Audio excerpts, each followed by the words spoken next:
like a Hellcat.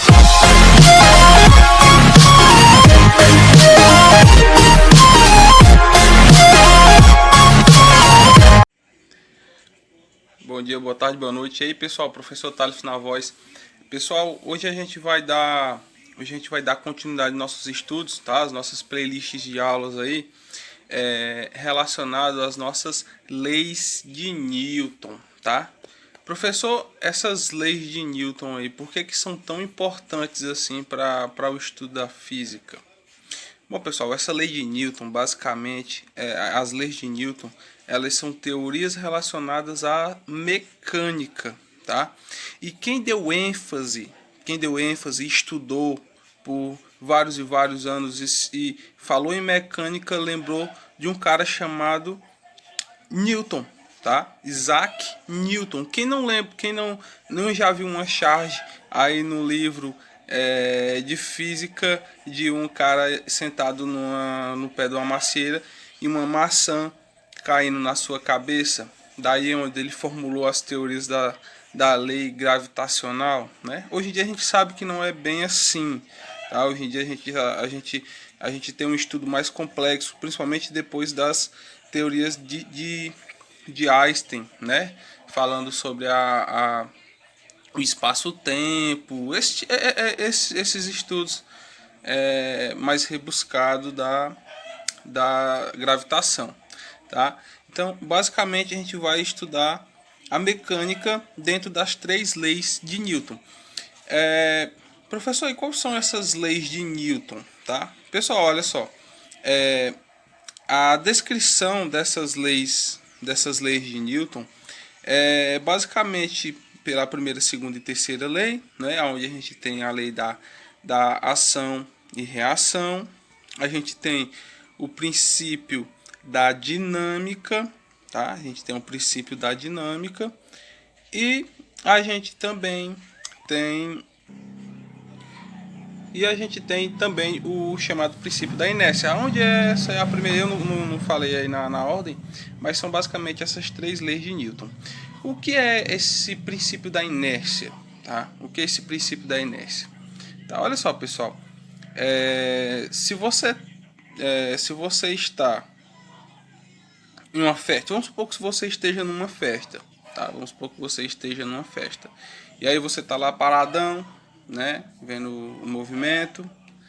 Então, aquele momento, pessoal, onde todas as pessoas ao seu redor estão se movimentando e você está parado, então você está em um momento de inércia, tá? Você está em um momento de inércia em relação às outras pessoas que estão se movimentando, tá? Pense bem.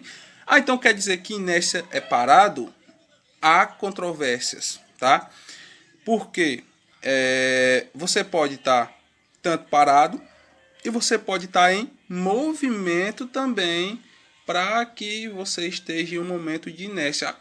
Mas como assim eu estou parado em movimento? Olha só, eu estou paradinho aqui, estou sentado, certo?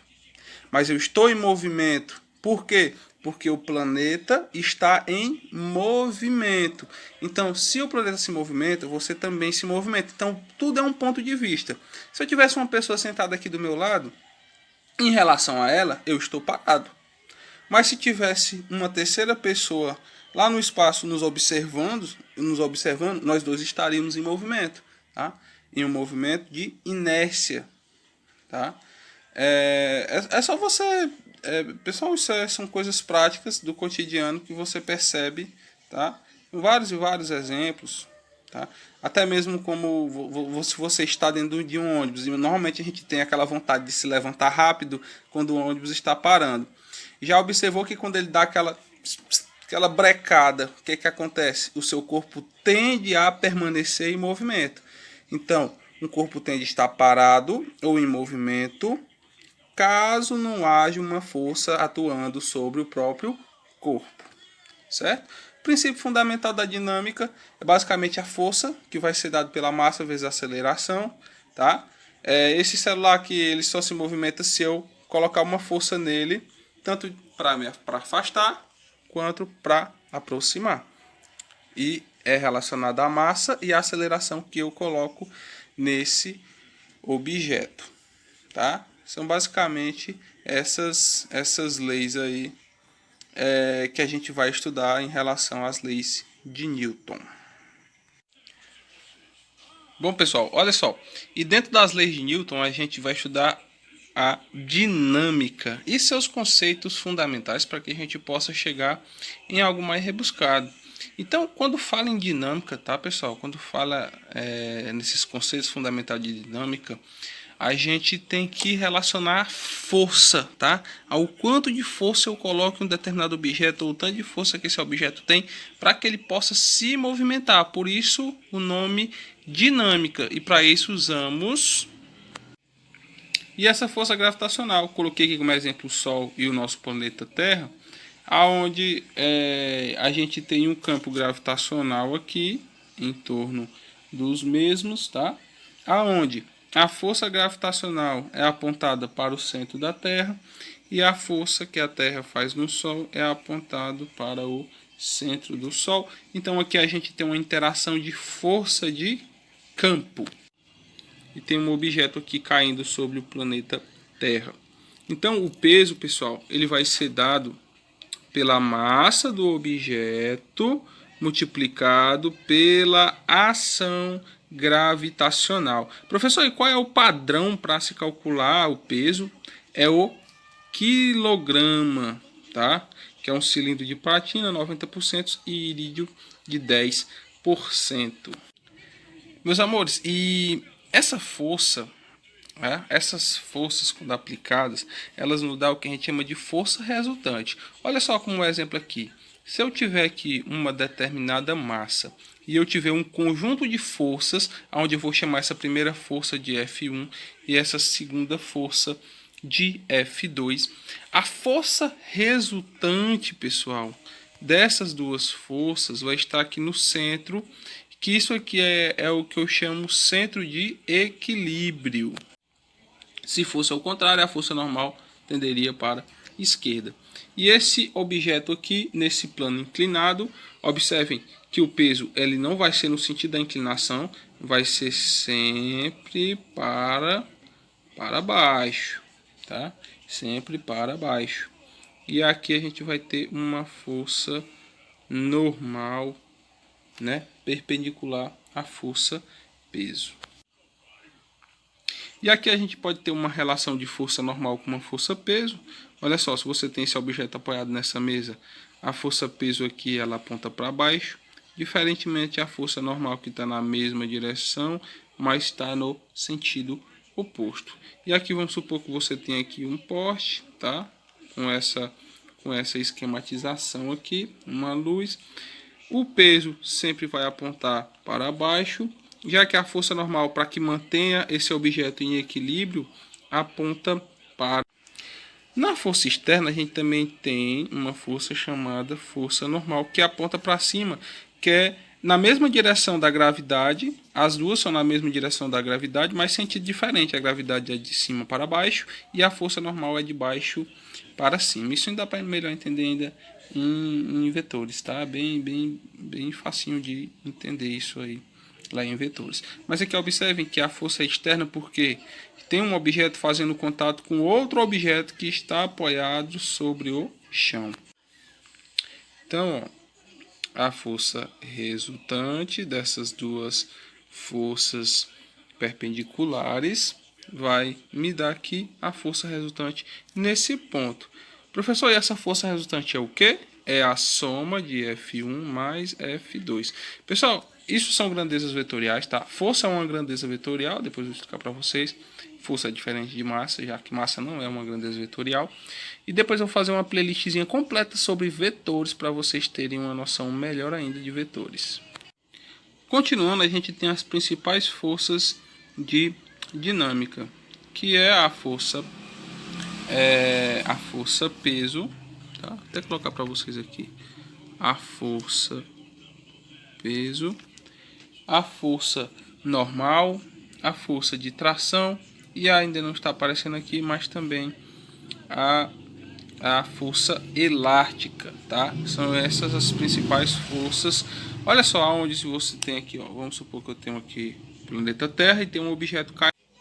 Bom, e a gente tem dentro de forças as classes dessas forças, que eu vou chamar de força de contato, força externa e força de campo. Tá? Esse campo pode ser gravitacional, elétrico e magnético e até mesmo eletromagnético. Tá? Falando da força de contato, pessoal, a gente vai ter aqui apenas uma força que eu vou chamar ela de força normal dada pela letra N, já que está tendo um contato do objeto com o... Então, pessoal, essa foi a aula de hoje, tá? Um princípio da dinâmica. E aí também já falando um pouco sobre as forças, né? Sobre as forças que existem na dinâmica e já dando uma introdução sobre a primeira lei de Newton, tá? Nas posteriores, nas futuras aulas, a gente já vai falar sobre as outras duas leis de Newton e depois trabalhar bastante exercícios de aplicação, tá certo? Então, um abraço a todos, fiquem todos com Deus e fui! Usamos a força para quê, professor? A gente usa a força para acelerar, tá bom? Para deformar. Se eu quiser deformar essa folha, eu tenho que aplicar uma força nela. E também para equilibrar, tá? Para equilibrar aqui um determinado objeto. Então, a gente usa a força para acelerar, deformar e equilibrar. A coitadinha se quebra todinha para trás, né? Se quebra todinha para trás. Por quê? Porque o corpo dela estava tendenciando a permanecer no movimento. Então ela quer permanecer da maneira que está. Então, mas se o ônibus para, então ela vai ter que se inclinar no movimento contrário para que ela permaneça no mesmo lugar. E para que você arraste um objeto, a gente tem a força de tração, tá? Onde você traciona um objeto para que você puxe. Até tem uma questãozinha que é o seguinte: poxa, porque depois a gente vai entender mais na frente lá na lei de Newton. Como é que um burro, um cavalo, consegue puxar uma carroça, sendo que pela lei de Newton um objeto tende, mas não é porque eles queiram, tá, meninas? Brincadeira, pessoal. É por conta dessa lei da inércia, tá? E aí, pessoal, outro exemplo clássico, ó, vamos supor que você tem aqui uma menina dentro de um vagão de um trem, esse trem esteja esse movimento uniforme, só que aí o frentista, ele puxa aqui o freio do trem. Então, essa garota aqui, ela tá levantada, então, em um segundo momento, o que acontece? Opa, coitado! Um objeto ele tende a ter uma reação quando tem uma própria ação sobre ele, que é o princípio de ação e reação. Ou seja, a mesma força que o jumento aplica na carroça para puxar ela, a carroça aplica sobre o jumento, né? O cavalo, sei lá o que qual bicho que vocês querem aí colocar. Mas, e aí ninguém entendia nada. Até o professor colocava jumento, que era para tirar os meios que os alunos de tempo, né? Na época da minha graduação. E aí era bem simples, pessoal. Olha, um adendo aí, pessoal, que a massa e peso, elas são grandezas proporcionais, elas se proporcionalizam entre si. Mas a massa, ela é uma grandeza escalar, tá? E peso é uma grandeza vetorial. Daí peso igual a massa vezes a aceleração, certo? Então, essa aí um adendo que a gente tem sobre peso e massa. Bom, pessoal, e aí por último a força elástica, né? Onde que você tem aqui um sistema massa-mola, tá? Onde você puxa essa mola até ela se estender. A gente chama isso aqui de força elástica, mas na frente a gente vai saber calcular ela, tá? Tem uma constante vezes a posição que você está puxando essa mola, tá?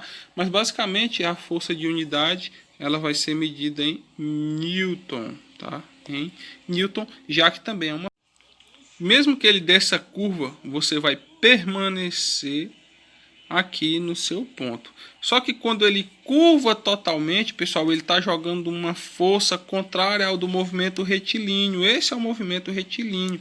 Então ele tende a lhe jogar do lado contrário. Você acaba ficando aqui no canto do busão. Então por isso que às vezes você está sentado e quando o carro vai dar uma curva, o que é que você faz? Até eu tô ligado aí, os meninos aí gostam ficam perto das meninas e se jogam para cima. Era bem simples, porque quando tem um objeto sendo arrastado, a gente também tem o que a gente chama de força de atrito, que ela é perpendicular à força de tração e também no mesmo sentido. Então, por mais que o objeto que está sendo tracionado coloque uma força contrária, você tem uma força a mais, fazendo uma somatória das forças aqui. Ou seja, você vai ter aqui uma força de tração mais a força de atrito, para que você vença essa força de reação. E para a gente fechar essa aula de dinâmica, a gente já fala um pouco sobre a primeira lei de Newton. Que a primeira lei de Newton fala o seguinte, pessoal: um corpo ele vai tender a permanecer em repouso ou em seu estado de movimento e uniforme se não houver uma força agindo sobre ele, tá? Olha só, vamos supor que você esteja indo para a escola no ônibus, tá? Você está nesse determinado ponto aqui, tá bom? Vamos supor que esse ônibus deu uma curva.